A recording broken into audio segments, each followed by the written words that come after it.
ناظرین، پاکستان کی سیاسی فضا ایک نئے طوفان کی زد میں ہے، جہاں ایک طرف جنرل الیکشن کا شور ہے تو دوسری طرف عمران خان کے پلان بی نے پورے سیاسی منظرنامے کو ہلا کر رکھ دیا ہے۔ پی ٹی آئی کا وہ تاریخی بلہ جس نے کبھی میدانوں میں چوکے لگائے تھے، اب انتخابی نشان کے طور پر مسترد کر دیا گیا ہے۔ مخالفین کی خوشی اور عوام کی حیرت اس وقت اور بڑھ گئی جب سپریم کورٹ نے بھی یہ فیصلہ سنایا کہ بلے کا نشان اب دوبارہ استعمال نہیں کیا جا سکتا۔ ایسا لگ رہا تھا جیسے پی ٹی آئی کی کشتی طوفان میں ڈوبنے والی ہے، لیکن کپتان وہ نہیں جو ہار مان لے۔ ایک نیا پلان بی سامنے آتا ہے جس کے مطابق پاکستان تحریک انصاف نظریاتی کے نام سے ایک نئی جماعت وجود میں آئی تھی اور اس کا انتخابی نشان بھی بلہ ہی تھا۔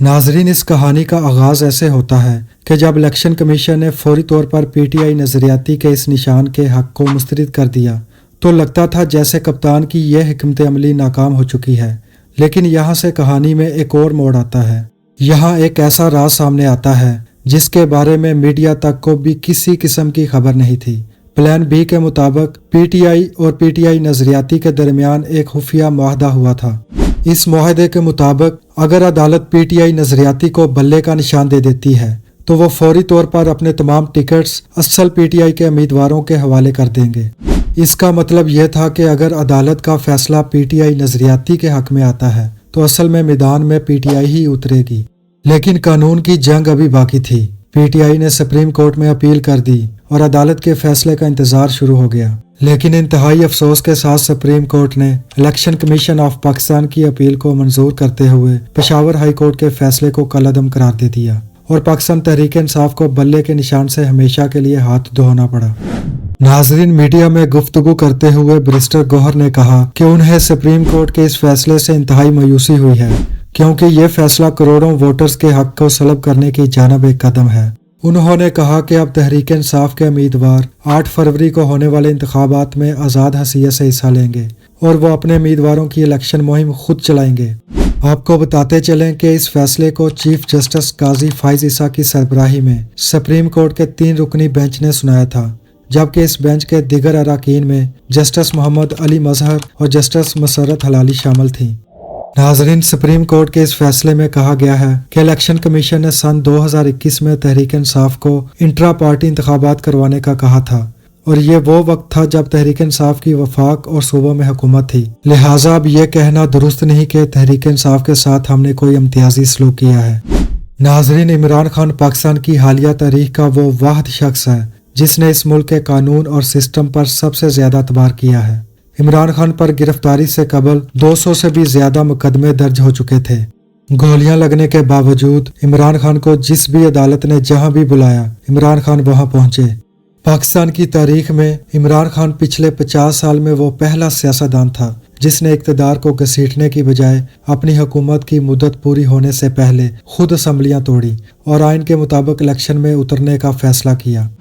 عمران خان پاکستان کا مقبول ترین لیڈر ہے اور ہزاروں لاکھوں لوگ اس پر اپنی جان نچھاور کرنے کو تیار ہیں، لیکن جب کبھی بھی اس شخص نے احتجاج کا لفظ اپنے منہ سے نکالا تو اس کے ساتھ پرامن کا لفظ بھی موجود تھا۔ عمران خان پاکستان کا وہ واحد سیاستدان ہے جس نے امریکہ اور عراق میں ہونے والی جنگ سے لے کر اپنے ملک کے اندر ہونے والی خانہ جنگی تک اور اپنے ہمسائے ممالک میں طالبان اور بھارت کے ساتھ تمام مسائل کو مذاکرات کے ذریعے حل کرنے پر زور دیا۔ لیکن یہ سارا نظام، یہ عدالتیں، یہ انتظامیہ، یہ فوج اور پولیس عمران خان کے خلاف ہر وہ حربہ استعمال کر رہی ہیں جو غیر آئینی بھی ہے اور غیر قانونی بھی، یعنی ایک پرامن قانون پسند رہنما کو توڑنے کے لیے تشدد اور غیر آئینی ہتھ کنڈے استعمال کیے جا رہے ہیں۔ لیکن افسوس کی بات یہ ہے کہ عمران خان تو شاید ابھی بھی اپنی جنگ عدالتوں میں لڑ رہا ہے، لیکن 25 کروڑ عوام کا اعتبار اس گندے نظام سے، ان عدالتوں سے اور اس فوج سے اٹھ چکا ہے۔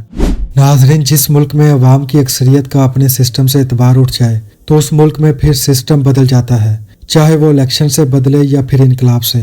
ہمارے جرنیل اگر خود کو دنیا کی تاریخ کے اسباق سے زیادہ طاقتور سمجھتے ہیں تو یہی ان کی ناکامی کی سب سے بڑی دلیل ہے، کیونکہ دنیا میں جتنے بھی سسٹم ناکام ہوئے اس سسٹم کو چلانے والے خود کو ناگزیر اور تاریخ کے اسباق سے بالا تر سمجھتے تھے۔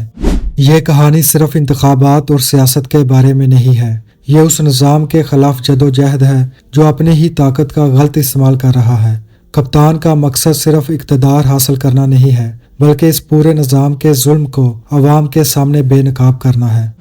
بہرحال 2024 کے انتخابات عوام کے ہاتھوں میں ہیں۔ اب صرف یہ انتخابات ہی ہیں جو فیصلہ کریں گے کہ آیا وہ اسٹیبلشمنٹ کے ہاں میں ہاں ملانے والے سیاستدانوں کو قبول کریں گے یا پھر وہ تبدیلی کا نعرہ بلند کرتے ہوئے خان کے ساتھ کھڑے ہوں گے۔